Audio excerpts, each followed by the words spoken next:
So welcome everyone to this session on Alexander von Humboldt. Before introducing the speakers, I would like to mention a few practical matters. So you're kindly invited to switch on your camera if it is at all possible for you, so that everyone can see each other. And I also wanted to mention that as usual, after the formal part of the session, we'll leave open the Zoom meeting for more informal conversations. I'll now welcome and introduce our speakers, which is a great pleasure. First of all, I'm very pleased to introduce Elizabeth Millán Brusslan. She is a professor of philosophy at DePaul University in Chicago, and she published widely in the areas of aesthetics, German idealism, Romanticism, and Latin American philosophy. Elizabeth is the author of a number of publications, including a monograph on Friedrich Schlegel and the emergence of Romantic philosophy, published in 2007 with SUNY. And more recently, she co-edited two handbooks. The one is called Brill's Companion to German Romantic Philosophy, published in 2019. And the other is the Palgrave Handbook of German Romantic Philosophy, published in 2020. Of her recently published book chapters, I'd like to mention only two. One is titled Fichte and the Emergence of Early German Romanticism, published in the Bloomsbury Companion to Fichte in 2020. And another chapter is titled Nature and Freedom in Schlegel and Alexander von Humboldt. And this one is published in a volume on Nature and Naturalism in Classical German Philosophy, published in 2022. Finally, I'd like to mention that she's currently co-editing with Jimena Solé a special volume of the Fichte-Studien on Fichte in the Americas, and another one on uncertainty and German Romanticism, which will be published in the Germanic Review. Which has been published very recently in the Germanic Review in March 23.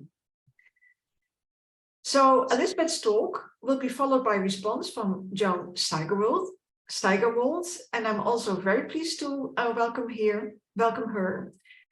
She's an associate professor in the Department of Humanities at York University in Canada. And Joan's work concerns the intersections of the history of the life sciences, German idealism, Romanticism, and science and technology studies. And let me just mention briefly two of her recent publications. The first one is a monograph titled Experimenting at the Boundaries. I'll put the picture up. Doing PR for Joan. Organic vitality in Germany around 1800. This one was published with the University of Pittsburgh Press in 2019. And a book chapter on Schelling called Schelling's Romanticism, Traces of Novalis in Schelling's Philosophy, in a volume titled Freedom, Nature and Systematicity. And this one was published in 2020. So these are all very interesting subjects related to one another, and also, I think, related to the topic of today's session. So the title of Elizabeth's talk is Nature, Freedom, and Political Change in Alexander von Humboldt. Elizabeth, the floor is yours. Thank you so much, Karen, for organizing this, and Joan for agreeing to comment on the chapter. So I admire the work of both of you very much, and it's very nice. I just was at a conference on Zoom also in Spain and Argentina. Easy to travel via Zoom, but we talked, it was on the infinite in Romanticism, and we talked a lot about how lonely it can get to work on the Romantics. So it's nice to come together with an engaged group to talk. I mean, if writing about Schlegel was a little lonely at the beginning when there was nothing really in the field, Humboldt is also, within philosophy, it can be a little lonely because philosophers can be very judgmental. You know, he's not a philosopher, so we don't need to listen to him. And then, well, if Schelling, but even that, Naturphilosophie for some of the philosophers isn't truly a philosopher. And I know Karl Marx was wanting to come to this, and he's been very supportive always. It's always good to find somebody who thinks what you're doing is actually important, right? Because when you're working on some of these figures, it's not self-evident that these are major players. And so thank you for inviting me to something like classical German philosophy, because it's a little unorthodox, right, to feature Alexander von Humboldt. So I look forward to sharing thoughts with all of you. I'm just going to read my paper. I don't have any fun images, so I hope it'll be interesting enough for everybody. For Alexander von Humboldt, to get at nature's meaning, we must consider the spontaneity of nature, that is, nature's freedom. This view of nature entails a certain humility concerning what our determinative cognitive faculties can accomplish with respect to nature's meaning. Humboldt's view of nature as the realm of freedom, that is, as a realm that cannot be mastered by humans, is a view that opens up not only a new poetic appreciation for the value of nature, but also a different political stance towards the natural world. And that's what I'm focused on today. Humboldt offers both a poetic alternative to the view of nature offered by the German idealists and a politically progressive vision of nature. So how great to have Joan here, who's an expert on shelling. Their views are somewhat different, but there's something overlapping. And I'll try not to interrupt myself. I have a bad habit of doing that when I read, so I'll keep reading without commenting on my own claims here. So I begin with a contemporary Colombian thinker, Santiago Castro Gomez, who has recently, a very important work of his in Spanish has recently been translated by a former student of mine. It was La Ibris de Punto Cero, translated as 0 Point Hubris, which looks at science, race, and the Enlightenment in Nueva Granada, which was the colony that is now Colombia.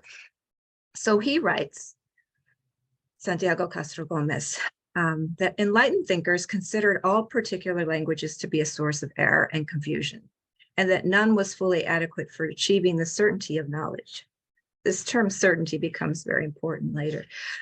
No form of knowledge that mixed everyday words, local beliefs, and subjective opinions could be considered quote unquote science. The ideal of the enlightened scientist was to distance oneself epistemologically from everyday language, breaking categorically with its quote unquote local grammar to situate oneself on a universal platform from which the world could be observed objectively and dispassionately. This epistemic technology, he takes that kind of a term from Foucault, which claimed to mark a radical separation between the subject and the object of knowledge, to position oneself in an uncontaminated epistemic location, has been analyzed in this book through the category of 0 Point Hubris. So that in a nutshell, and I know what you can say in a nutshell probably belongs there, but is his idea of the 0 Point Hubris. So Castro Gomez wants our philosophical view to be less arrogant and more humble, resulting in a more kaleidoscopic, pluralistic, and anti-hierarchical vision of truth. Indeed, his project calls for a transdisciplinary approach, a blending of borders between literature, politics, and philosophy. It is an approach in which various disciplines converge and various traditions of thought, so that new spaces open for us to rethink concepts such as race, science, and progress. In the good company of the early German Romantics, with their push to blend the borders between philosophy, science, and poetry, Castro Gomez finds a productive space in the relation between disciplines. He writes, it is precisely this lack of definition between borders of science, literature, and politics that has compelled me to approach the subject from a transdisciplinary perspective. The questions of the place from which the European Enlightenment was translated and enunciated in New Granada led me not only to analyze discursive practices, but also to make incursions into terrains neighboring philosophy and the sociology of culture. It's the end of the quote from Santiago Castro Gomez. Alexander von Humboldt makes similar incursions, and we find a similar result, the toppling of pernicious hierarchies that led to Eurocentric viewpoints. In the work of both thinkers, we find a dedication to blending disciplinary borders in order to rethink our path to truth. In what follows, I shall explore the blending of borders between politics, poetry, and science in the work of Humboldt. Section 1, Humboldt's Naturgemälde, Physiology and Poetry. Humboldt published 3 editions of Ansichten der Natur. The first in 1807, shortly after his return from the equinoctial regions of the earth. That was a voyage he took from 1799 to 1804, and another in 1826. And then finally a third in 1849. He revised a lot of his work and took a long time, which gives me hope for my own work. He was slow, which included material from a voyage in Russia. The preface to the first edition makes explicit Humboldt's focus on the, quote, interconnectedness of natural forces, unquote, inneren Zusammenhang der Naturkräfte, and the cooperation of its forces, Zusammenwirken der Kräfte. So it's always about bringing things together, kind of whole that he's trying to get at, which Humboldt links to the increase of enjoyment in nature. Humboldt links the higher enjoyment of nature to living depictions, lebendige Darstellungen.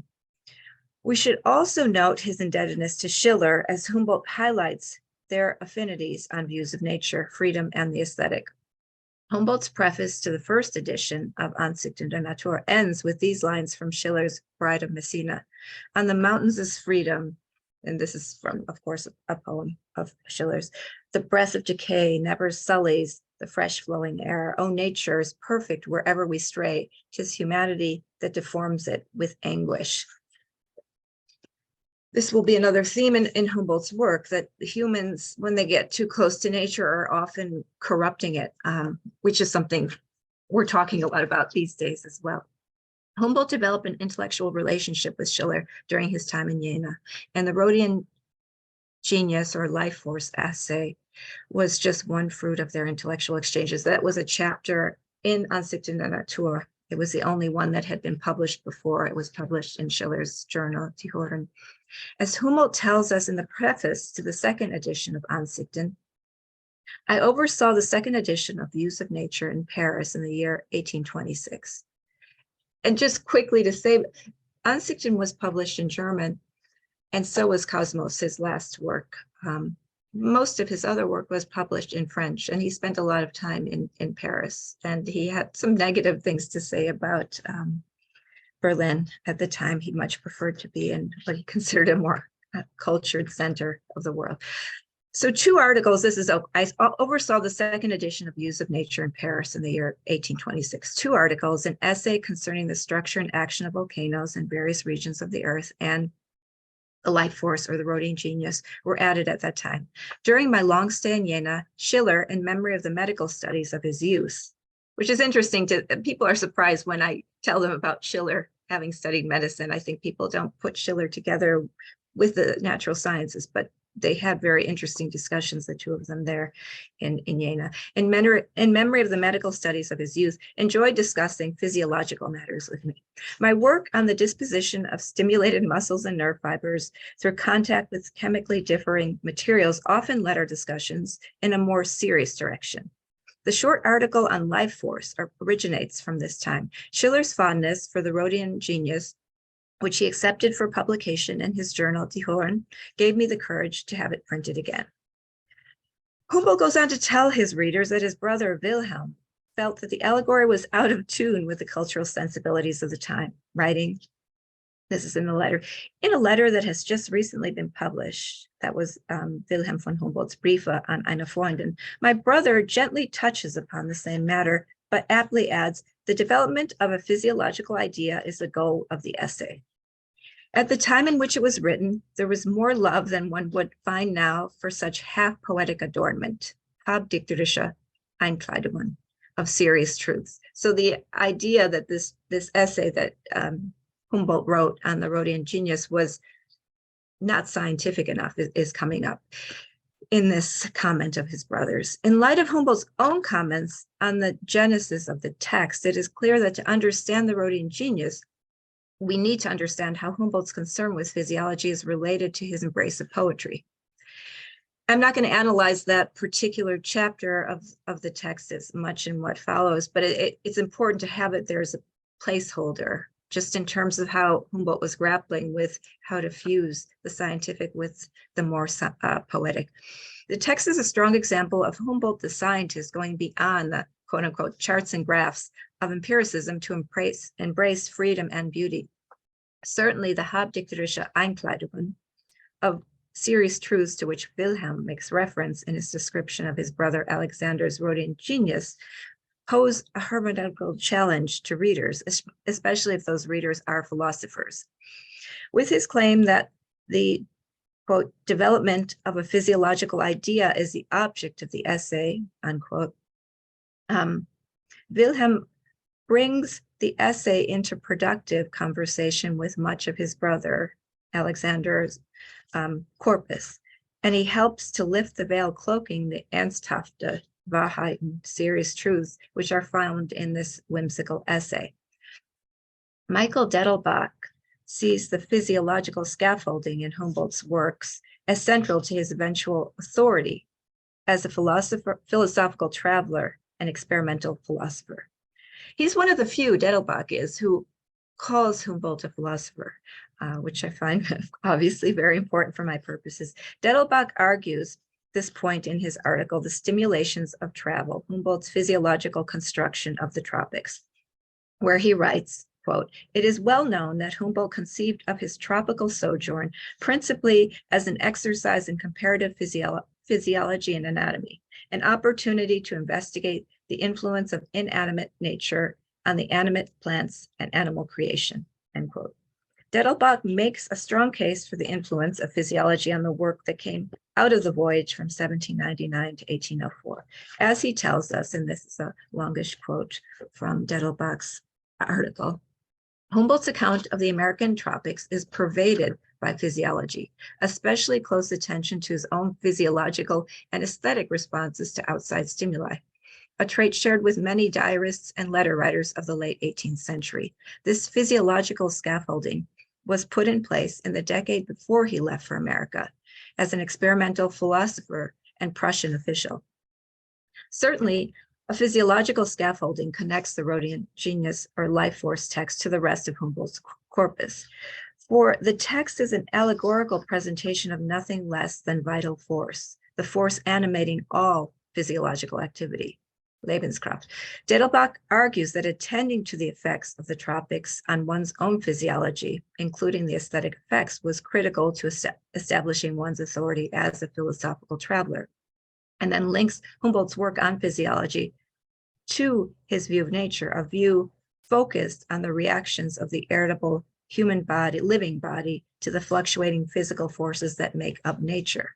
So there's this connection between the human body and the rest of the forces of nature, going back to his view that nature is the realm of freedom. And there's not a stark connection between the human and non-human of nature.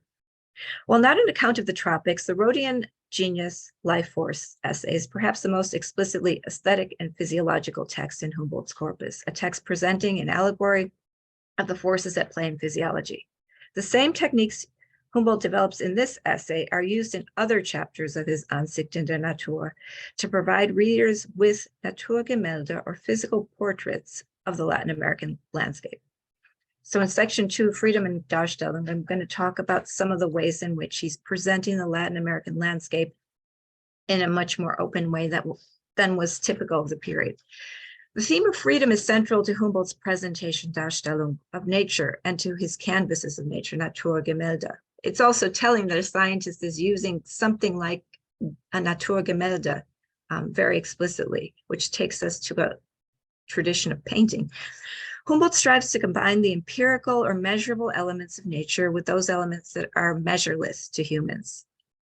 Hartmut Böhme describes On Steppes and Deserts, which is the first of the chapters in Ansichten der Natur, as a text that, this is all from Böhme, offers everything that a Naturgemälde or canvas of nature is. That is, moments of a traveler's account with traces of concrete intuitions, properties of a descriptive analytic treatise, but also symbolic generalizations with elements of the cosmos idea, aesthetic elements of the sublime, and philosophical reflection.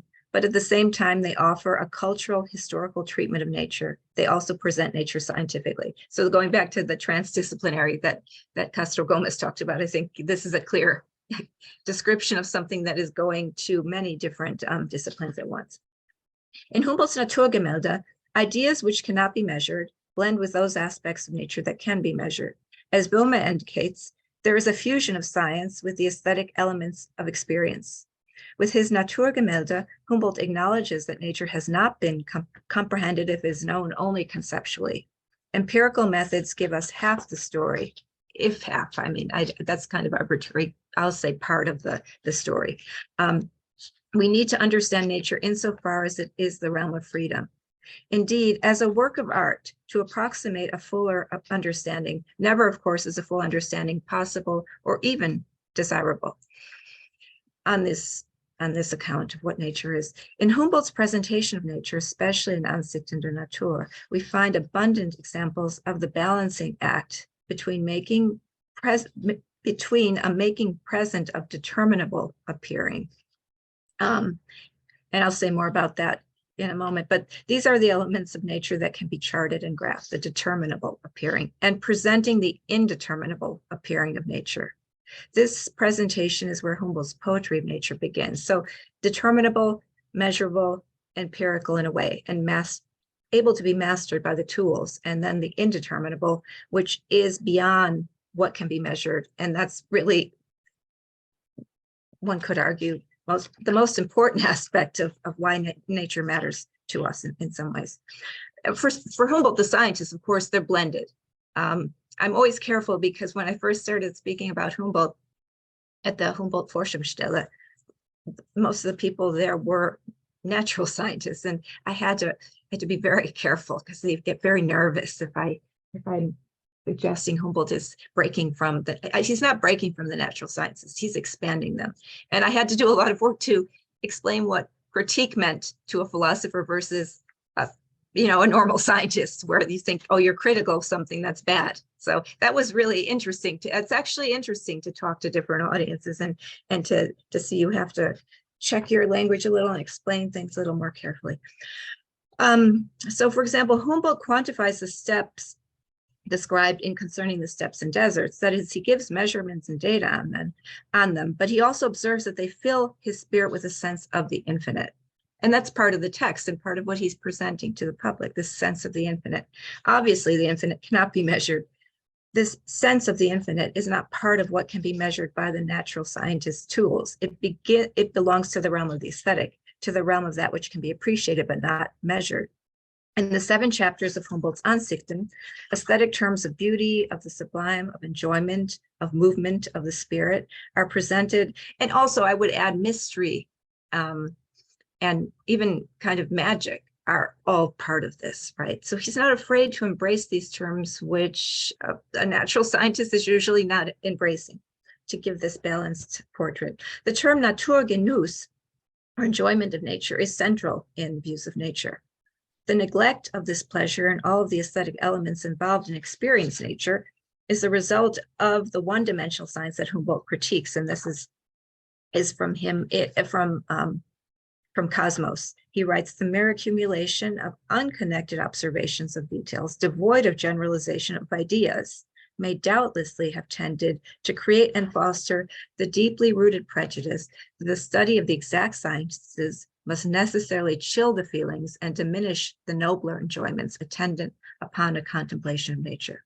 So he's never wanting to separate the study of nature, even the scientific study of nature, from enjoyment and the unmeasurable in this way. There's a reality accessible to aesthetic consciousness that cannot be reached if we restrain ourselves to the methodological framework of the natural sciences. Humboldt, in his turn to the aesthetic, opens freedom to the object he brings into appearance through his presentation of nature. In his case, the landscape of Latin America. And this is, for me, of course, as Karen pointed out, I also work in Latin American philosophy, and in that tradition, I understand people working, and I get that in my students, even graduate students, they're either doing work on Latin American philosophy or doing the German idealism, and it's hard to bring those two together. But for someone who does know something about how Latin America was received by European thinkers and what that meant for the Latin American thinkers, it's really monumental that you've got a European open to the beauty strength, really, of the Latin American landscape. So he's freeing the landscape in certain ways from some of those prejudices. So Humboldt, in his turn to the aesthetic, opens freedom to the object he brings into appearance through his presentation of nature, in this case, the landscape of Latin America, which was oppressed by this kind of colonial lens. The opening of freedom is where Humboldt's presentation of nature becomes, this opening of freedom is where Humboldt's presentation of nature becomes political.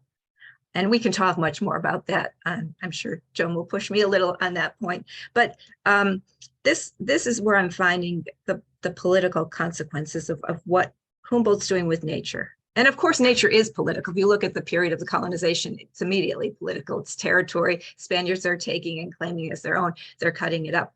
But in terms of a philosopher looking at nature, when does it become political? I think in this way of opening space for freedom. In opening freedom to the appearance of steppes, deserts, the pampas, etc., Humboldt also opens the possibility for freedom among the people of Latin America. In liberating science from the old prejudice of approximating its objects in a purely empirical way, Humboldt also opened the European mind to all the so-called New World had to offer, thus freeing those European minds from some pernicious prejudices about America and its inhabitants.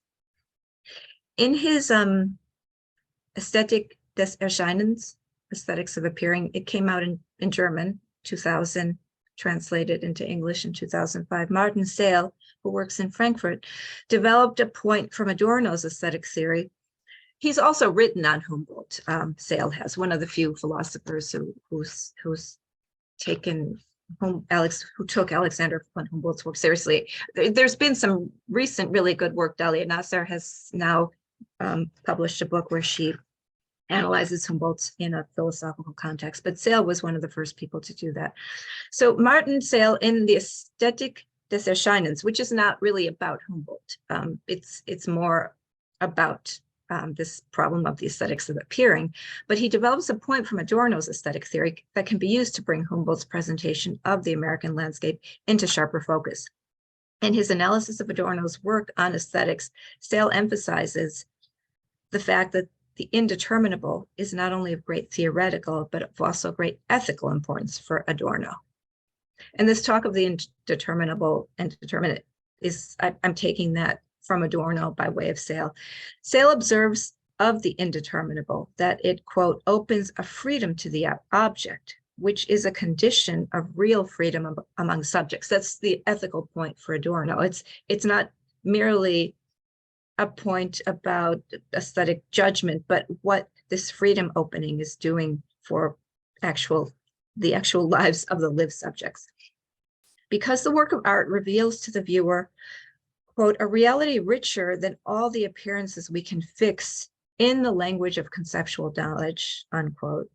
It unfolds the, quote, difference between determinable appearance and indeterminable appearing. So it's this play between the two. And I see that play exactly going on in the work of Humboldt between science and poetry in his presentation of nature. And so concludes Sale, and this is a longish quote from Sale's book, The Aesthetics of Appearing. For Adorno, art thus becomes the hallmark, indicating that the world has not been comprehended if it is known only conceptually. So again, the comprehension. You can know something conceptually, have you really understood it? And the Romantics come back to this kind of a tension as well, time and again. Hence Schlegel's very famous essay on incomprehensibility.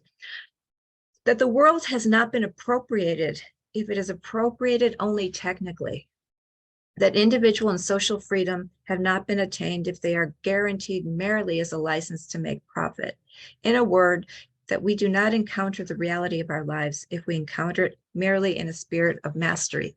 And I find this insight very important, this whole idea of mastery, because there's a sense in which the empirical is the way of mastering the natural world, but that's not the end of it. And we're not really encountering the reality of nature if that's our only attitude in going towards nature. And Humboldt, in a lot of the other chapters of Ansichten der Natur, is very critical of the Spaniards and the colonizers who come and are exploiting all the things they're destroying. Actually, he'll even say there were mines in Peru that the indigenous people the Incas made, and the Spaniards come with so much greed and they destroy what's even there. So the social freedom of which Sale speaks here in reference to Adorno's view of art and indeterminable appearing was also operative in the work of Humboldt as he attempted to present the Latin American landscape to the European public.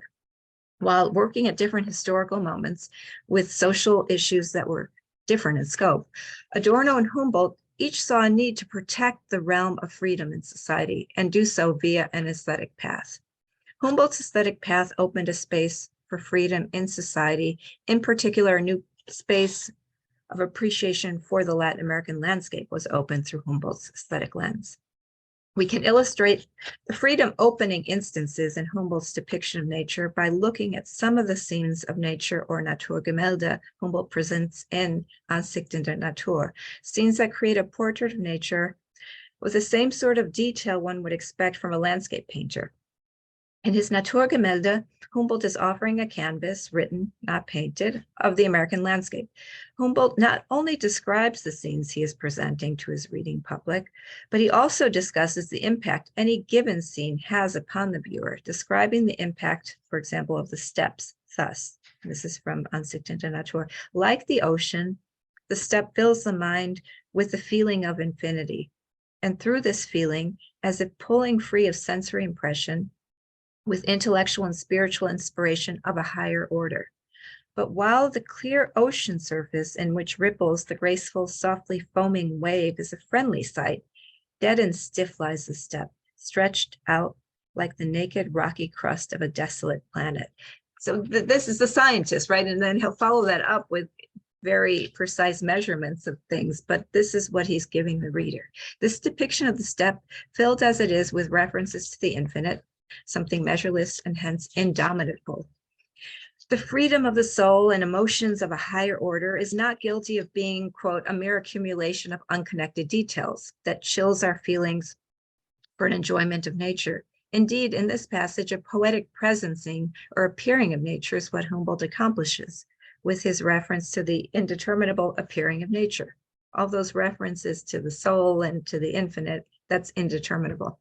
After a brief excursus on the plains of Central Asia, Humboldt returns to the plain of South America. Despite the devotion he had to empirical observation and so to a kind of mastery over nature, Humboldt emphasizes the appeal of that which will never be mastered or tamed, celebrating such wild nature as the realm of freedom. He describes one such untamed scene thus. This is from Ansichten in that first chapter on the steppes and deserts. The interest, however, that such a portrait or Gemälde can provide the viewer is purely an interest in nature, ein reines Naturinteresse. Here, no oasis evokes memories of earlier inhabitants, no chiseled stone, no fruit tree gone wild reminds one of the efforts of bygone races, as though foreign to the fates of humanity, latching only the present. There lies in this corner of the globe a wild showplace, ein wilder Schauplatz, of free animal and plant life. So while most of the colonizers would, and that goes all the way back to those first debates over the humanity of the indigenous, right? And Aristotle thinking you either live in the palace or you're below humanity or like a god. So that the civilization barbarism dualism opens up. And so wild nature was considered barbaric. And here Humboldt's turning that on its head too, by talking about this as actually an elevated place that's kind of free of human interference. Even when Humboldt seems steeped in a purely empirical account of a given aspect of nature, he consistently brings the reader back to a more abstract level of nature, connecting his empirical account to something larger, something beyond the scopes of his instruments, to a context that allows the meaning of the scene described to emerge more fully and for nature to emerge as a work of art. To speak with Sale, invoking Adorno, Humboldt combines the determinable appearance of nature in the spirit of mastery. So the determinable appearance of nature, one could argue, can be mastered with nature's indeterminable appearing in the spirit of art. That can't be mastered, the indeterminable appearing. But you don't want to kill one to allow space for the other. That's what Humboldt calls the one-dimensional science. For example, in the essay on steppes in nature, on steppes and deserts, Humboldt lingers on a point about what at first glance seems to be a merely empirical and quite mundane matter, humidity. He writes, a number of causes, many of them still but little understood, diminish the dryness and heat of the New World.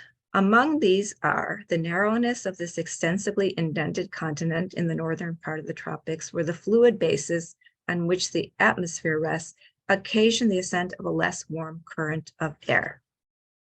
Humboldt's attention to empirical detail is then immediately used to take the presentation of nature to a different level, in this case to dispel some of the myths that contributed to the anti-Americanism of the period.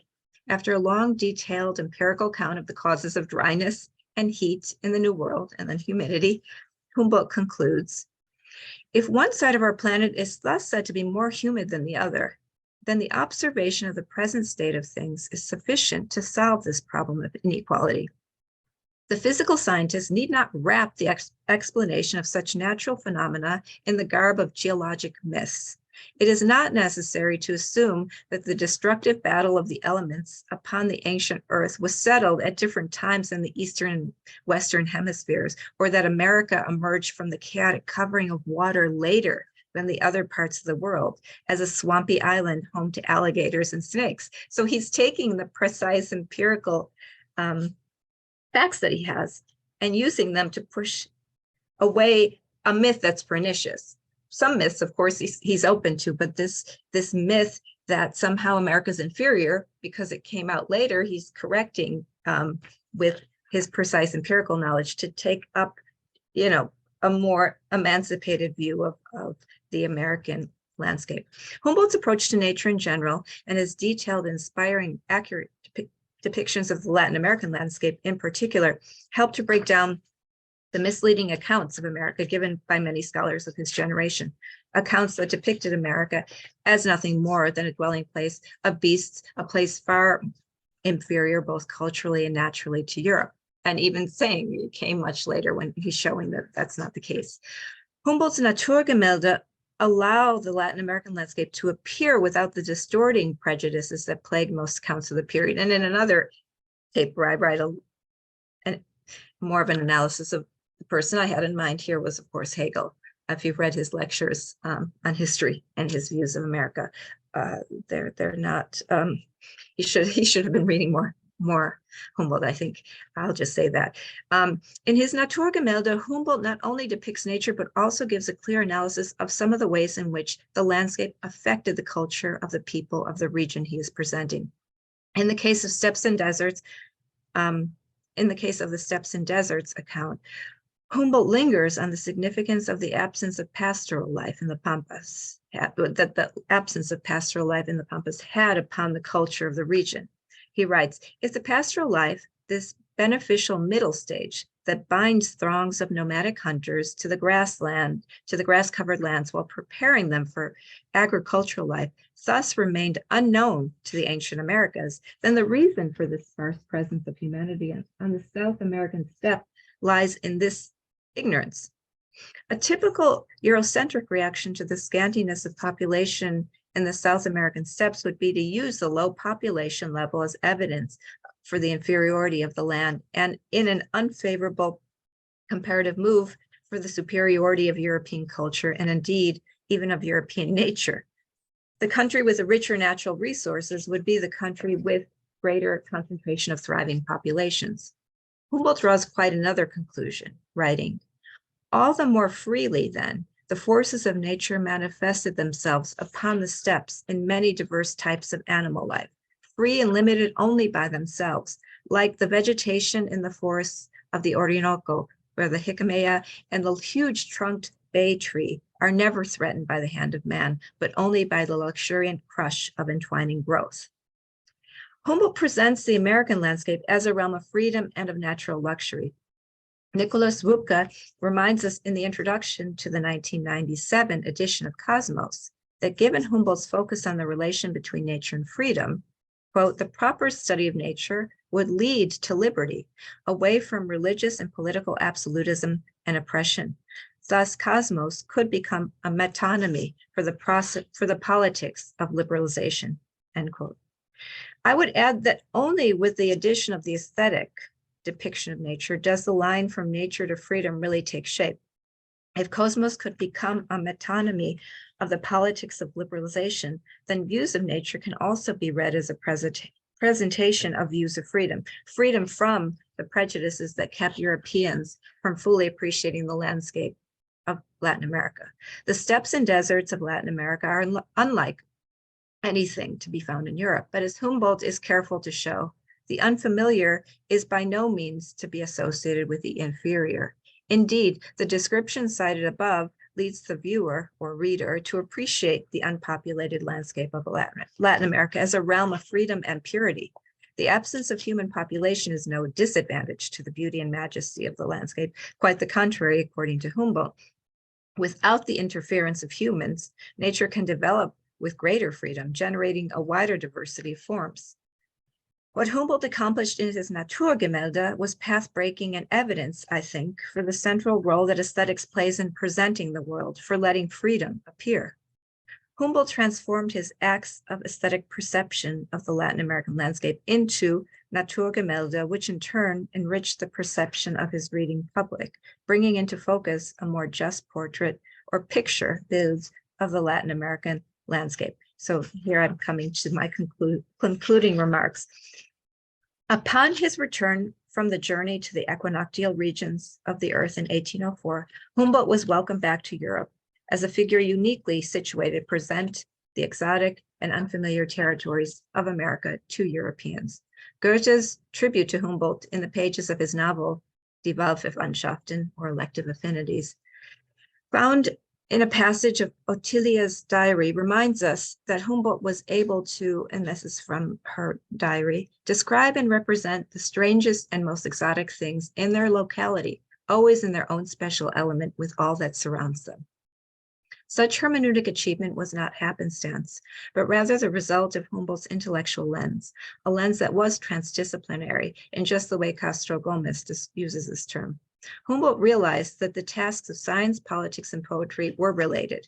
Our understanding of nature as the realm of freedom would have to be approached with an open horizon of hermeneutical tools. With Humboldt's turn from mere mastery of nature to appreciation, a sympathetic portrait of nature emerges in beautiful detail. Humboldt's presentation of the American landscape was the result of his dedication to fusing art and science, to helping his reading public come to a deeper appreciation for the scenes of nature he presented. Hermeneutic justice had important political consequences in the case of Humboldt's presentation of the Latin American landscape. Thank you for your patience. And thank you. Oh, yes, thank you very much, Elizabeth, for this very interesting and rich talk. So we now turn over immediately to Joan's comments. So I have a PowerPoint that I'm going to share with you. It's only images, however. So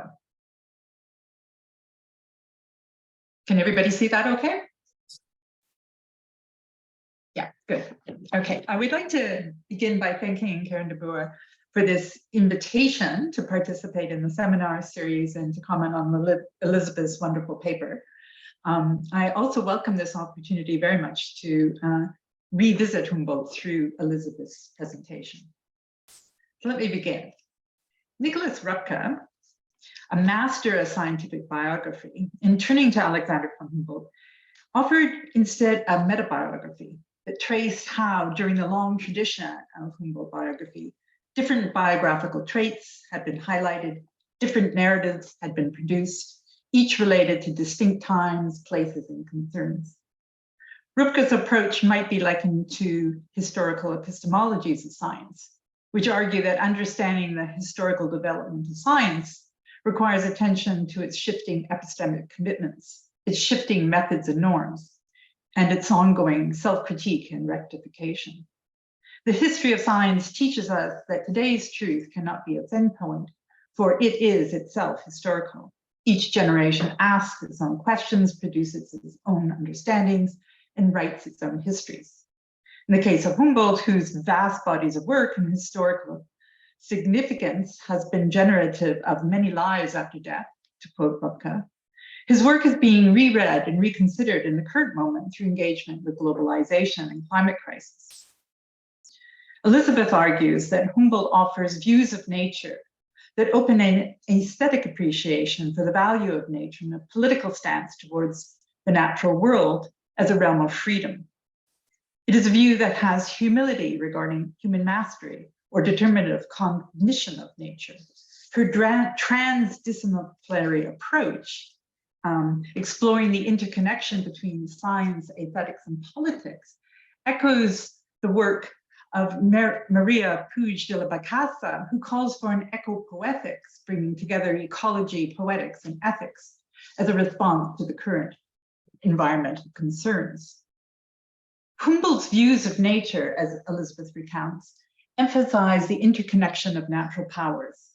What he termed a geography of the different regions of the Earth includes all physical appearances of the surface of the Earth and its atmosphere, the physiognomy of its characteristic vegetation, and the impression of these on the mind of the observer.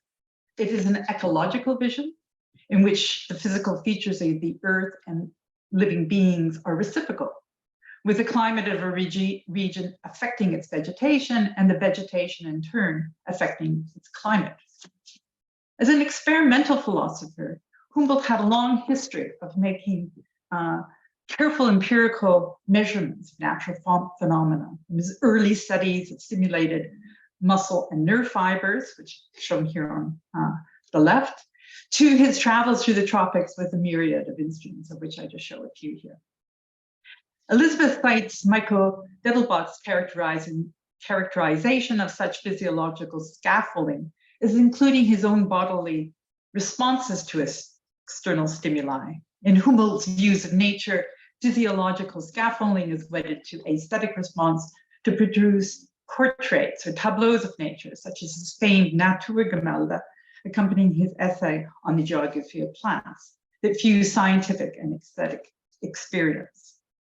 Elizabeth highlights how Humboldt's views of nature present a balancing act between determinable appearances, what can be charted or graphed, and the indeterminable appearing, where aesthetics begin. One can see the tensions in Humboldt's portrait of nature, with the central profile of Mount Chimborazo, depicting climatic zones at different altitudes, framed by tables of corresponding measurements.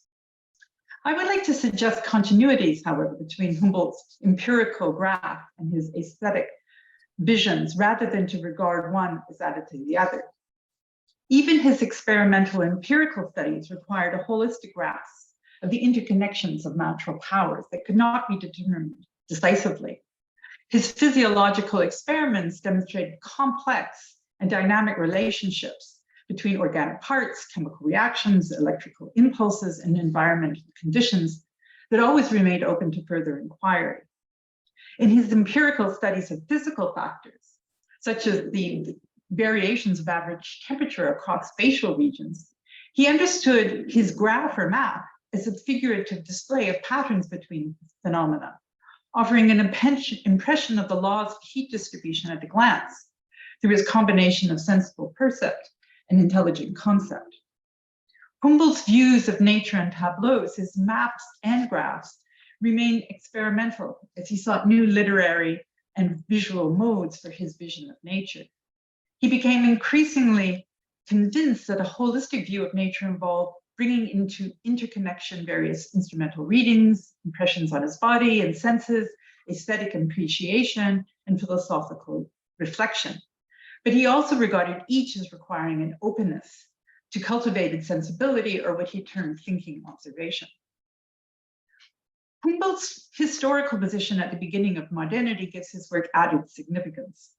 It has become a standard trope of historical narratives that the Enlightenment is responsible for some of the worst aspects of modernity through its universalizing reason, instrumentalization, and imperialism. As a student of history, I find it important to highlight the complexities of the 18th century, a time when sensibility and empiricism dominated French and British medicine and philosophy, and when local grammars and aesthetics were valued alongside science and authors from Herder to Diderot. But Romanticism did bring critical reflection, a new critical reflection to aesthetics, with Goethe, Schiller, and his brother Wilhelm shaping Humboldt's own approach. In this context, his aesthetics impressions of landscapes cannot be regarded as simply a subjective response as opposed to objective measurements, but rather involved an educated sensibility as well as a critical awareness of their indeterminacy. Here, Elizabeth's appeal to Adorno's aesthetic theory is interesting, especially Adorno's contrast between determinable appearance and indeterminable appearing. Adorno's aesthetic theory focuses on works of art, modern art in particular. He held that the indeterminacy or tensions of modern artworks express the unavoidable conflicts within larger social historical processes from which they arise and to which they belong. Artwork is most politically effective when it works out its internal contradictions so that the contradictions in society can no longer be ignored. What is the value of such an aesthetic theory when it's directed not at artworks, but an aesthetic appreciation of nature and a holistic view of natural phenomena? Elizabeth's interest in Adorno's emphasis on the indeterminable within art is in how it opens the viewer to a richer reality than can be grasped conceptually or appropriated instrumentally. In rejecting attempts to master nature, aesthetic indeterminacy opens a freedom to the object that is a condition of freedom among subjects. It is this ethical or political aspect of Adorno's aesthetic theory that Elizabeth finds connections to Humboldt. Humboldt's portraits or views of nature present wild nature as filling the mind with a feeling of infinity, inspiration of a higher sort. It is in his turn to the aesthetic, he opens freedom to the appearance of the landscape, and thus opens the possibility of freedom among the peoples of Latin America, as well as opens European minds to the possibility of the New World. But it's perhaps Humboldt's politics that remain the most disputed aspect of his legacy, giving substance to Repke's claim that different biographical narratives have produced related to different times, places, and concerns.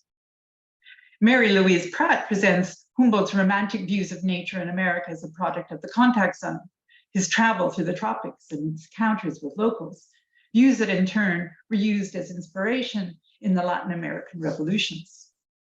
Richard Grove argues that Humboldt was critical of colonial practices of deforestation and agriculture that led to environmental destruction, soil erosion, and flooding. But more recently, Gregory Cushman has argued that Humboldt's accounts of human impacts on regional environments marginalized and even ignored local knowledges, in some instances appropriated the work of Creole scientists without acknowledgement.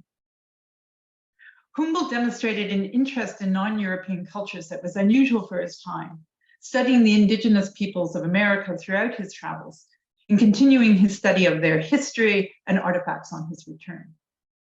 Yet in arguing that the impressions of the landscape accounts for the imaginative and artistic sensibility of its inhabitants, he also concluded that the extraordinary lush and exuberant vegetation of the tropics inhibited the cultural and artistic development of its people in comparison to the Europeans. The bland landscapes of the European landscape required the Europeans to develop culture and so on as a kind of compensation. He argues that in the Geography of Plants, at least in the German edition. Humboldt never published a proposed volume of Cosmos on human anthropology, so his views on this controversial topic remain unknown. Rupke suggests that Humboldt is best cast as a liberal conservative who supported a constitutional rather than absolute monarchy, and whose politics remain tainted with the common bourgeois prejudices of his time. Humboldt, born and bred to privilege, had the means and ability to navigate diverse social and political spaces with remarkable ease. Perhaps alongside his compelling transdisciplinary narratives, his eco-poetics, combining science, ethics, and aesthetics, his skill in standing aside from the most fraught politics of his times has allowed successive scholars to reread and reconsider his work in light of their own concerns. Thank you. Okay, thank you very much, Joan. So Elizabeth, is it possible for you to briefly respond to these rich comments? I liked your emphasis on briefly. I will. I thank you so much, Joan. That was very generous and fascinating for me too, given that I am currently teaching a graduate seminar where we're reading Santiago Castro Gomez along with Humboldt. And just yesterday we were having a very heated debate about Santiago's kind of exaggerated portrait of the ills of the Enlightenment, right? And strangely, some of them were very upset about what he was criticizing in Descartes and Hume, of all people. But it was a great teaching moment because I said, whatever you're doing, and philosophers get into a bad habit. You have a project and you're going to take things, cherry pick things, and end up with a distortion. So going back to that adage by which I try to live, it's better to suffer an injustice than to commit one. So you don't want to be unjust with these thinkers. And you're absolutely right about the Enlightenment. I think Santiago is using a caricature-like view of it. For my purposes, though, and it raises interesting questions just in terms of who he's leaving out too, because I think at a conference I went to also on Zoom that was in Bogota on his work, I said, I think you are a romantic too. He didn't deny that, but actually the person he told me he wanted to read with me more would be Herder. So I think he is directing himself more to Herder there. And I think he's open to seeing that the Enlightenment has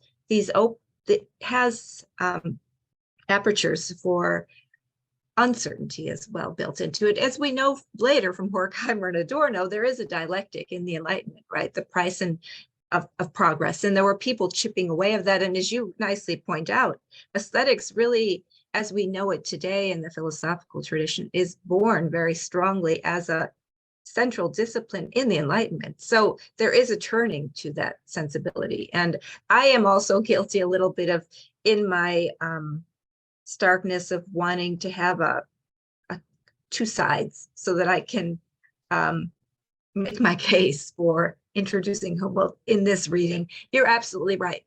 I have gone back and forth on that with the science because obviously for, I guess it was, I was trying to make it less than obvious, to do science in a way. And Novalis teaches us this very nicely, I think, of all the romantics. Experimentation is premised on uncertainty. You don't experiment if you're certain about something. So even the scientist is not merely approaching with mastery, but a good scientist has to have some humility. So your comments give me pause. I'm going to have to soften that up a little. You were very gentle in the critique, but I take it. I'm trying to find a sort of a path to introduce what he's giving us, and I'm playing with some of the prejudices, but that's not helpful. You're right. And I think the images you gave in your comments on what science is, and clearly experimentation, that is just conceptually something which involves humility. You wouldn't experiment if you thought you had absolute certainty. There would be no reason to, because you would know this is the final answer, no more experimentation. I find it interesting that someone like Popper, of all people, whose enemies are some of the same ones I have, but in the Open Society, his enemies, not all of them, but talks about Novalis. And Novalis did understand experimentation, and I think the romantic approach involves a sense of experimentation and risk-taking that some of the system builders don't have. But I also think I've spent a lot of time in some of my work showing that continuity between the Romantics and the Enlightenment project. So I'm starting with Santiago's very kind of one-dimensional account of the Enlightenment, but you're absolutely right. It's not just that. And when you mentioned Mary Louise Pratt, I thought you were going to take another route, because a lot of us, Laura Dassa Walls's work, I love on Humboldt.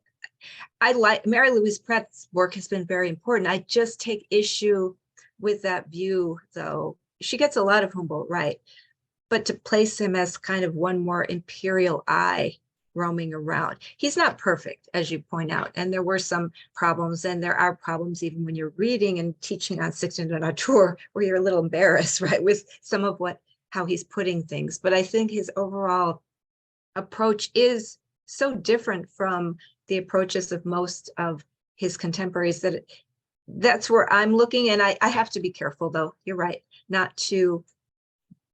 I have that bad habit sometimes, I will admit. You find the person you want to. I go to underdogs always. That's why part of why I did Latin American philosophy. People told me it wasn't philosophy. I'm going to do it then and prove you're wrong. And the Romantics too. I was told so often at the beginning, oh, they're not philosophers, so have to prove them wrong too. And Humboldt, not even. Adorno talks about him, so go over to Adorno. And I loved your analysis there of what Adorno's doing and how I have to work out more details of that in terms of the shift from art works to nature itself. I think there's a really interesting amount of conceptual work to do there to get us to where I think we all want to go, which is having us look at the natural world with more humility and more sense of awe, in a deep sense, not the watered down sense of the awesome that, at least in the English language, has come into play. So I will be looking at that more carefully, and that whole notion of the art that's within the science. I think that might be something to open up much more. I think you're absolutely right about that. And I think, was that brief enough, Karen? And I didn't touch everything because those are wonderful comments. You're an excellent reader, so I'm honored by that. Thank you. Okay, thank you very much. So now the floor is open for questions and comments. So please use the raise hand function if you want to ask a question.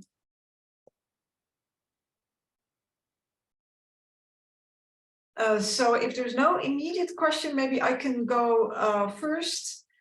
So for me, it was a lot, just because I'm not familiar with Alexander von Humboldt. I learned a lot, but I also was puzzled about various aspects. And so listening to the two of you, I was wondering whether we should not also affirm a certain colonialism on the side of Alexander von Humboldt. Yes, even if he was not as bad as some of the contemporaries, but still also looking at the images and so on, isn't there a certain focus on the beauty of the exotic, but without paying attention to the political condition of his very presence there on these plains and so on? So maybe you didn't stress this point, but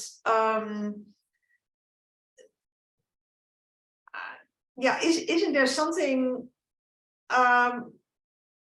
problematic also in a political sense that we ignore if we focus on the positive, elaborations on the beauty of nature and freedom in nature, because the whole setting was very much a result of violence. Yeah. So I do not know to what extent that is present in his work, and if it isn't, whether we should raise this question. Well, that's Mary-Louise Pratford. That I brought that up, and Joan brought that up very helpfully. It's not a one-sided sort of assessment in terms of what role he is playing there. He is, as I said, some would say he's one more imperial eye roaming around there.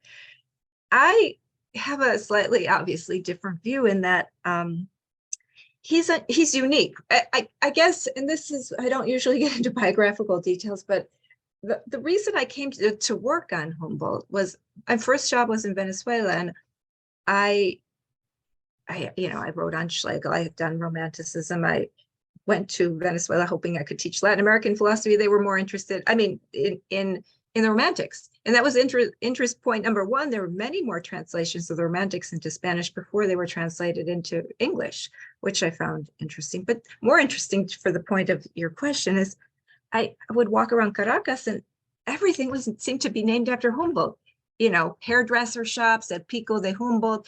I started to ask myself what I hadn't read Humboldt before, not much of either one, a little bit of Wilhelm, but I went to a book fair and I found this, and I'm not doing like my book show and tell, but the also speaking of translations, the travel history, right, of his voyage, much the English one was just a paltry one penguin volume, right? Just highlights. This was, as you know, it's 5 volume and very detailed. And I thought, this is odd, given what I knew about Latin American philosophy. Usually European thinkers are not embraced, right?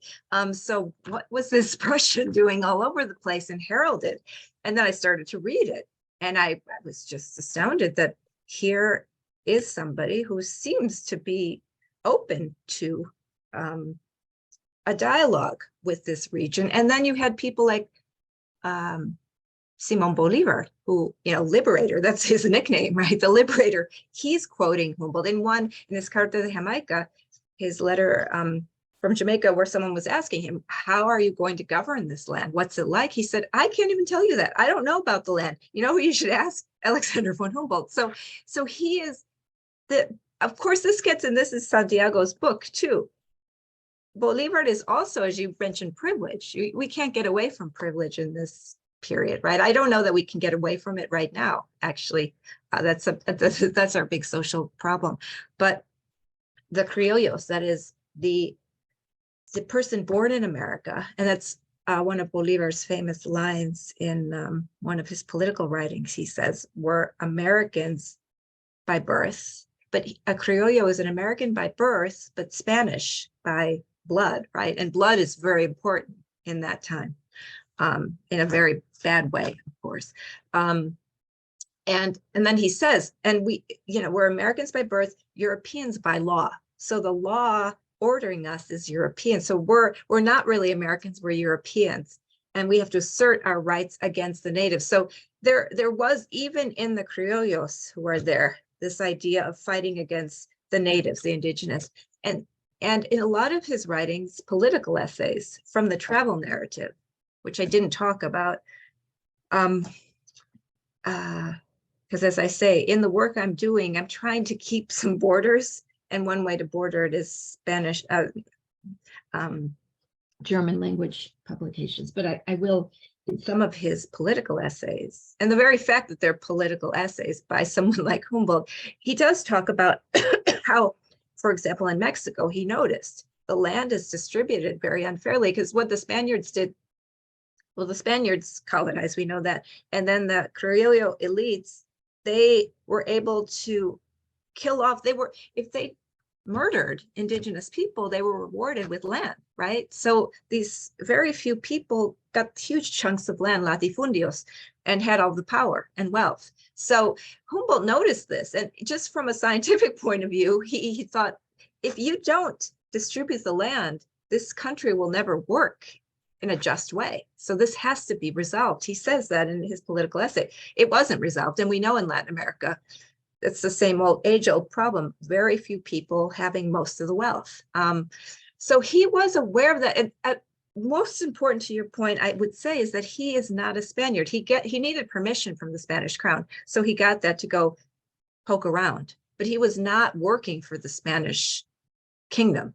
He was freelancing, one could say. He needed it to get around, because you couldn't, even Darwin, when he went on, he needed permission, and he got into more trouble in some cases there on his voyage to the Beagle. But Humboldt got the permission. It's unclear exactly why he was lucky enough to get that, but he wasn't giving them information about the mines, and he was critiquing some of the practices, many of the practices of the missions there, and the killing off of the language. He has a beautiful footnote in Ansicht in der Natur about a parrot of Aturi. He says this, and he repeats the local stories, right? There was a story of a group of people that were pushed up and up this mountain, so they were isolated, and they all died out eventually, but one parrot was left, the only living being that could repeat the language. And he notes that in his essay, which is so sad, and I don't know if true, but shows how interested he was in these injustices. So that doesn't wipe away his European privilege, you're right. But he was absorbing, and he'll talk about the trauma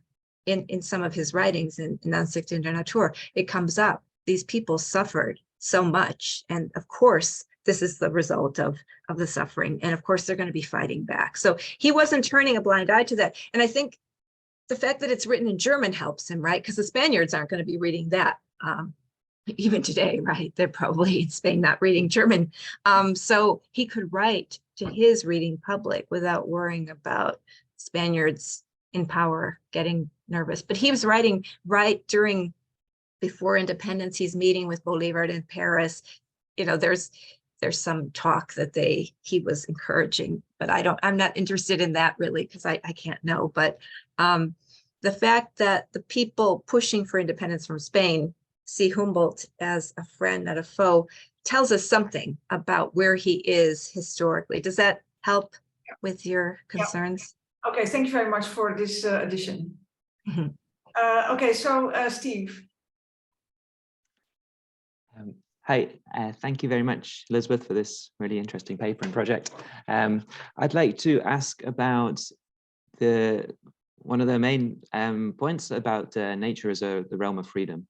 From a Kantian perspective, which presumably Humboldt has in the back of his mind at least, because this is a very radical claim in the Kantian context, because Kant will split apart nature and freedom as two domains with completely different causalities.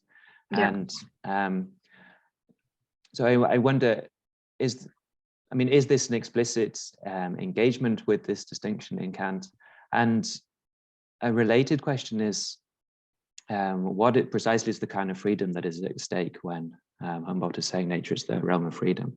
Because there's also this Kantian distinction between internal and external freedom, which would map onto ethics and politics, respectively, with regard to whether the law is externally given or is an internal law, which could be, I think, perhaps interesting with regard to philosophy of nature and whether this is an ethical or a political issue. So I'd just welcome hearing more about those matters. No, thank you. This is where things do get complicated, and that very basic, as I say in the first few lines of the paper, the spontaneity of nature, that's for now the best thing I've settled upon in terms of what he means by freedom. This is where you wish he were a philosopher in the more traditional sense, because then he would say it's the realm of freedom, and then in good Kantian fashion he would spend about 100 pages laying out what he means by freedom. He doesn't do that, so you've got to kind of just track the uses of freedom, which in many of the cases is shorthand for spontaneity, right? Where just life forces going out and growing and ever developing. He quotes from Carl Gustav Karras in this also, in one definition of freedom. He gives the ever developing, ever growing. So it's an organic kind of notion of nature.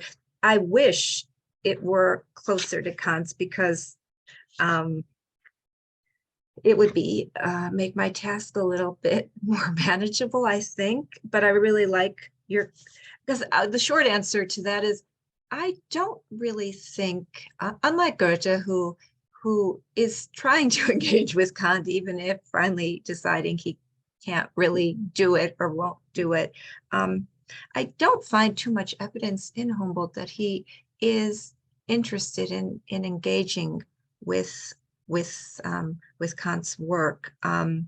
But I think there are ways to bring Kant into the discussion, which your question makes me think perhaps I should, especially the last point you raised, which is a really good one, the internal and external freedom, to map onto what I'm doing with, and I think Joan got at that too, with the freedom in Adorno, and sort of making that a more nuanced analysis. And it would probably be helpful for readers too, because then there are going to be very few people in philosophy with the background in Humboldt. So tying that to the kind of constellation of issues that these thinkers are putting forth, I think would be really helpful. So I think it's not directly in engagement with Kant, but I think it could be, as you saw how I did this, that's what I'm doing, which is a little, again, unorthodox, but I think it needs to be done to just sort of create more of a dialogue here.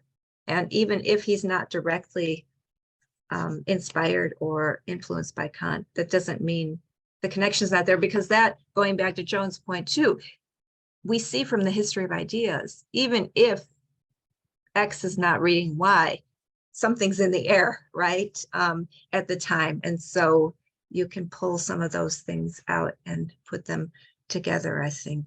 I think there's more of a direct connection with someone like Schiller, who he's sitting down and talking to on freedom. But of course, Schiller is not that far either from Kant. So I like that question. I'll keep it in mind. I appreciate it. I didn't give you a great answer, so no, that's great. Thanks. I thank you for the question. I'm going to think more about that. Very well. So turn to Oliver. Thank you very much. My question comes from the other direction, because I'm interested in Ernst Haeckel's philosophy, who was very much influenced by Humboldt and especially by his Cosmos. And I'm wondering how Humboldt conceived these the relationship between the appreciation of, or the perception of the indeterminate and determinate aspects of nature, because for Haeckel it is I mean, Haeckel has this very clear notion that the proper aesthetic experience is a necessary precondition for the proper understanding of the empirical scientific data, which then has for him this political implication that if you are like cut off from the proper aesthetic experience, then you cannot have or form the right understanding of nature. And so I'm wondering, because that's something which I was not that clear to me. So how is that? How do the appreciation of these two aspects relate in Humboldt? So does it go in one direction, or is it in a mutual relationship, or how does that work? Yeah, thank you. When I turned around, I was looking. I was lucky in Leipzig. I got a really nice volume of Haeckel's work, which I lugged all the way, but I don't have, I'm showing all my books to all of you today, but I can't see it immediately. So Haeckel, yeah, very nice that you bring this up. There is, in other places in Cosmos, Humboldt is pretty clear. He's in giving a kind of a temporal almost dimension to this, right? Step one is understanding what something is. You can't get close to nature unless you have some empirical understanding of what it is. So first, which is interesting, I'm thinking of a really good book by Malcolm Budd on the aesthetic appreciation of nature, and even back to Kant, right? If you do an aesthetic judgment, to say that's a beautiful rose, first you have to know it's a rose. You need to do a determinate judgment, and then you on top of that judgment comes the play, which is the aesthetic judgment. So I just said he's not immediately influenced by Kant as far as I know, but I think he has something to that first you know that's an oak tree, and then you present the landscape filled with oaks, and then you can say something about how beautiful it is and the feeling you have. So he's not exactly on board with this, with that line that you're giving of Haeckel, that first you need the proper aesthetic experience, which, I mean, this is not a time to get into asking you questions, but I would like to hear more about what the proper aesthetic experience is. But that's interesting that that's necessary for the scientific, because I think for Humboldt, given what he says in Cosmos several times, that before you do anything, and Carl Gustav Karras, who was also a scientist, he had been a doctor, and he did landscape paintings. He also thought, I can't do great landscape paintings unless I know about the stuff that I'm painting. So they thought you needed to have this kind of determinate understanding of what it is you're looking at. And then comes the deeper aesthetic impression of it, because if you don't know what you're looking at, can you really have that pleasure? The pleasure is increased when you know more. That's where I mentioned the Malcolm Budd, because it's an interesting problem philosophically. how much is too much information, right? And how much is enough? So it's not clear, but one thing that is clear, that for Humboldt, you can't get close to nature unless you know some empirical things. So part of your obligation is to know some things empirically about what it is you're looking at. And I think if we think of our dilemma today, part of why we're in the state we are is people don't know much about things. You know, even the trees they're looking at, they don't have any curiosity. And what's in a name, one could ask, but for Humboldt, there was something there because it's showing a kind of respect for what's there. And when he was in America, he wanted to know. He followed the local stories, right? Why is that rock called the Rock of the Weeping Woman? Well, it turns out because she was thrown off by the missionaries and left there to die. And he's thinking about that. Or why did something, how did they get this hieroglyph way up here where no one can even reach? And then he comes to ideas about how water was receding. So it's the empirical is connecting him to something and allowing him to get to this. That's an interesting question, though, which I'll have to unpack a little bit more because I hadn't thought of it before since he repeats it so often. But for him, that order is first empirical, determinate knowledge, then you come. So that's very Kantian, I think, because with Kant, you can't have the aesthetic experience, can't play with a judgment unless you've made. I can't have reflective judgment until you have determinate judgment. So I think implicitly Humboldt is following that as well. So maybe I'm making him a Kantian, Steve. Everyone should be. No, I'm not going to say that. But Kant has a soft spot in my heart, I have to say. Not that he's right about everything. But does that help, Oliver? That's a really good question. And yeah, I want to hear more from you about Haeckel at some point. Well, maybe that can be moved to the informal part of this session.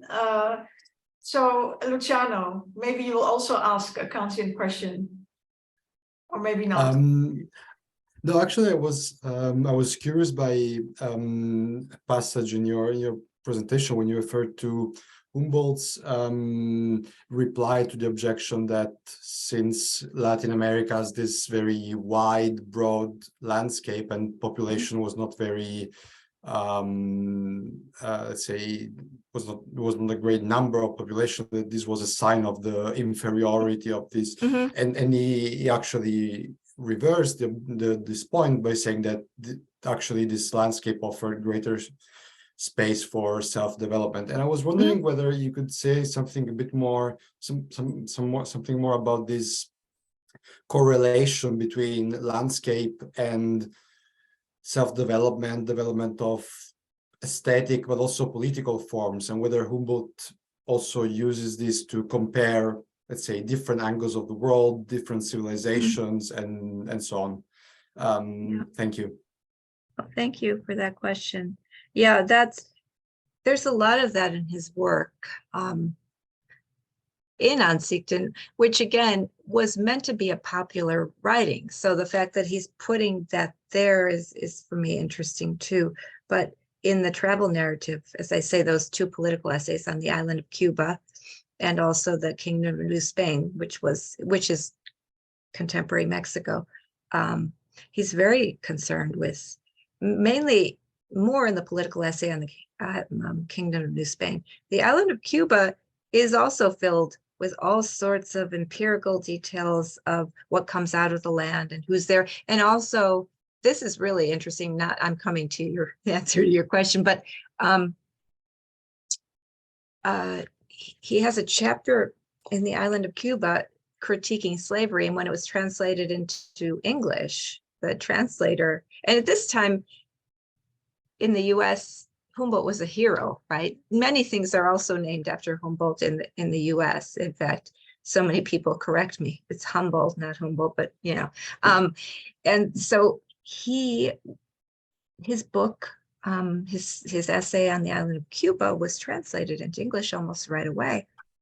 But the translator left out the chapter on his critique of slavery, and this was happening towards the end of his life. And it's fascinating and for me, very inspiring to read how upset he was. And he says, this is also interesting, going back to your question, Karen, because he says, to that chapter, I attach the greatest importance, that is the critique of slavery. So leaving that chapter out, you may as well not even publish the book. But he saw what Thrasher was doing, because in the US, which is also something he didn't understand when he met with Jefferson, he had been in Latin America where people were already starting to say goodbye to slavery.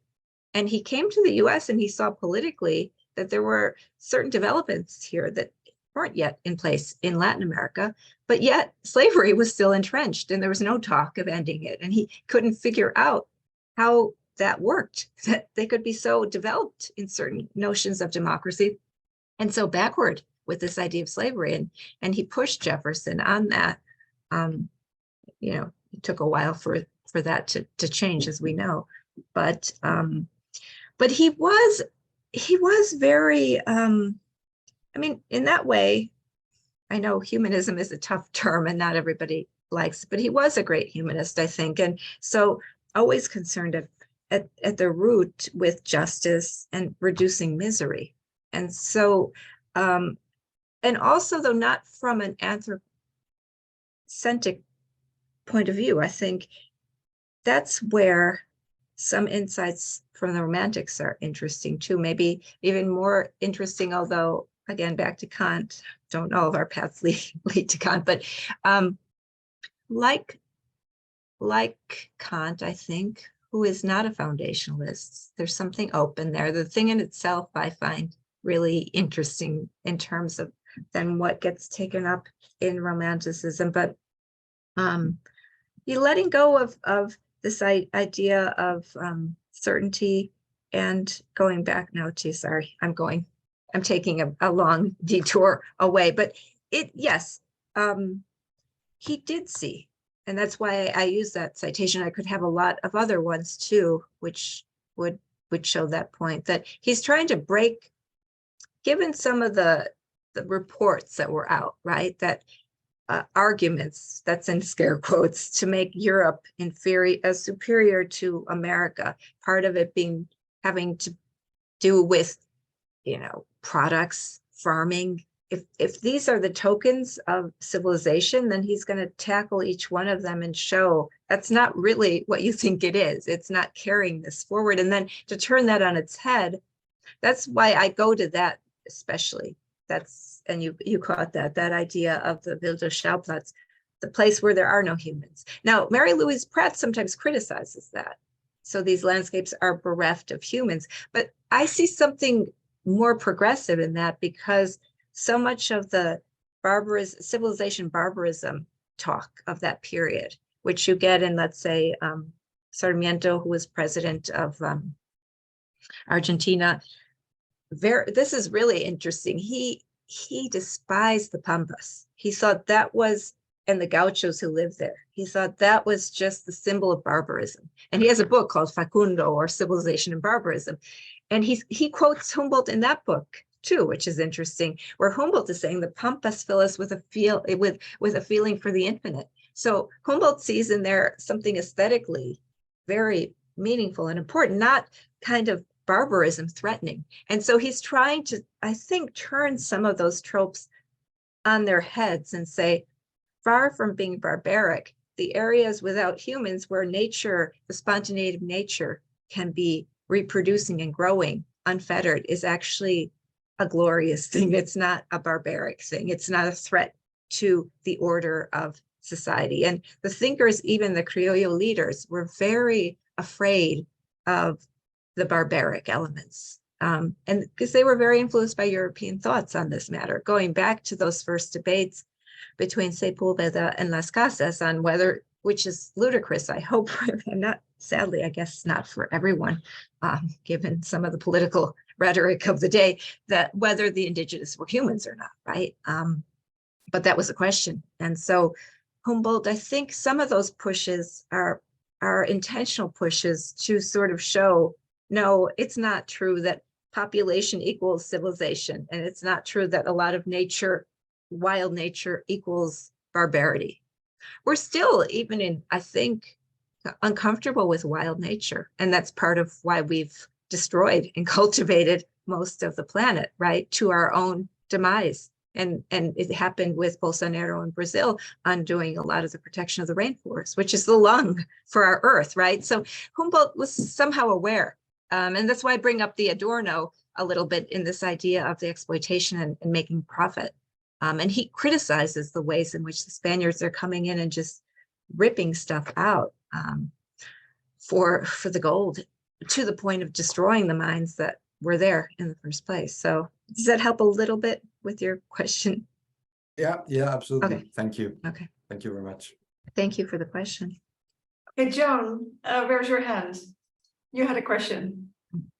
Well, I was going to respond a little bit to the bringing the Kantian sort of determinate judgment into play with Humboldt, because I don't think he's working in that language or understanding his empirical inquiries under that rubric. He's dealing with complicated organic ecological systems of nature.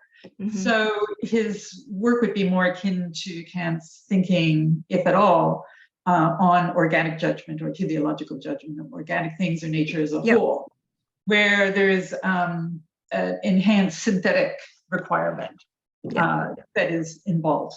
You know, so you're coming up with concepts that you don't yet have. And when I was showing the graph, I think even laws of nature, that interconnection of temperature variation, to see that laws, it's not a necessity that you then bring to bear on empirical data. You need to see that synthetic element, and the graph helps you see. And he speaks about that quite clearly, as seeing the whole. And so there's more akin, I think, to his empiricism to the aesthetic, and perhaps there is a connection with the Haeckel.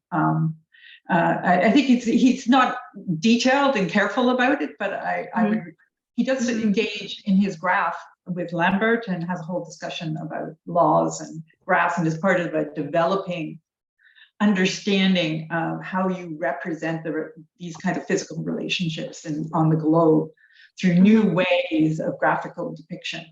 But I think one has to be really careful about his politics, you know, because he traveled through Spanish America. You know, he had the allowance of the King of Spain to do so. He was critical of the Spanish Empire, but then, you know, when the Revolutionary Wars of Independence were taking place, Rupke points out that he didn't publish his book on his travels through there. He actually burned it. He destroyed it. So he avoided, you know, coming out and saying, yay, for the revolutionaries, even though when he was traveling, he was critical of the empire.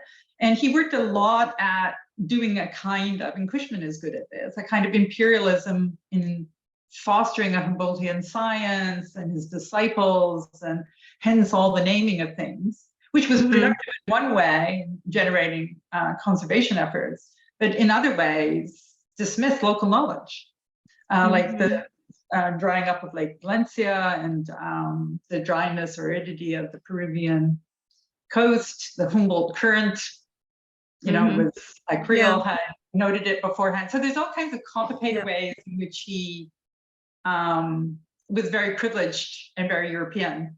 Even though he, you know, he had a bunch of locals carrying all his equipment, you know, and there's even, I think, stories of them carrying him, although he made most of the mountain journeys himself. So there's his politics are complicated, and I think Rupke does a nice job in the introduction of the volume of the Cosmos, saying how he had this wonderful skill of avoiding annoying people and getting embroiled in leaving things implicit, not making his politics explicit, which is shown in his ability to move between Paris and Berlin when they were at war with each other. So he's a bit of a master narrator, but also a master who was very compelling in the way in which he engaged with people. So he was one of those people who the diplomat, you know, his politics were complicated. No, that you're right. Innocent, but nor is he, you know, as bad as some people. So no, that's true. true. I think have done more work on his politics than I have. So, but I think, Right, the naming of, I mean, I'll have to look at Cushman's work. I don't know if I would go, I don't know if it would be fair to say he's dismissive of local knowledge, because it's not perfect, but he's trying, and if things are named for him afterwards, you'll see, I mean, there is ego there too, the whole tale about the Chimborazo trying to be the first one to the top. That's just such a, sorry for the male's presence, such a male, sort of ego-driven thing. So that is problematic, and I have to be more careful. That's true, and be more nuanced. But I will show you those. There are citations or claims he's making in Cosmos where he does, and I take your point. It's a good one about the that was more of a fleeting kind of connection to Kant there, but I do think he and both Carl Gustav Karros have a sense that now, okay, I'll finish the thought that before we get to appreciation, we need to have a kind of almost mastery of what it is we're seeing, which does bring to my mind just the way judgments work. But on the other hand, given what your comments were, which I think are really helpful about the openness of even the empirical naming or determining of something, instead of having these as stark opposites. So the empirical here, the aesthetic here. There are aesthetic moments in the empirical, so that would take us back then to the Haeckel notion, which is why I needed to push back on. It's not even a. It's a question really of what the proper aesthetic approach to X, Y, or Z would be for Haeckel. But yeah, I see that. I do see that. It's just trying to find a way through this that sets out some kind of sides, and what he's navigating. And I kind of maybe fell too much in love with the balancing act that he's doing. But you're saying, and I think there's a lot to it, that even with the empirical side, you've already got that infused with the aesthetic in certain ways. So maybe being clearer about that would be helpful. And I think you're right with the Kant and the teleological notions here, getting at, and that whole quest for the totality of things. That's very important for him always, a sense of a whole. But thanks, yeah. See, Okay. See how helpful the Kant question was. It was a great paper. Thank you so much. Yes, thank you so much, Elizabeth and Joan, for your presentation and for your response, and for the great discussion. It was very inspiring. So let us thank our speakers, and then afterwards, as said, we'll leave open the Zoom meeting for those who want to pursue further conversations. Okay, thank you so much for your great questions. Thank you all.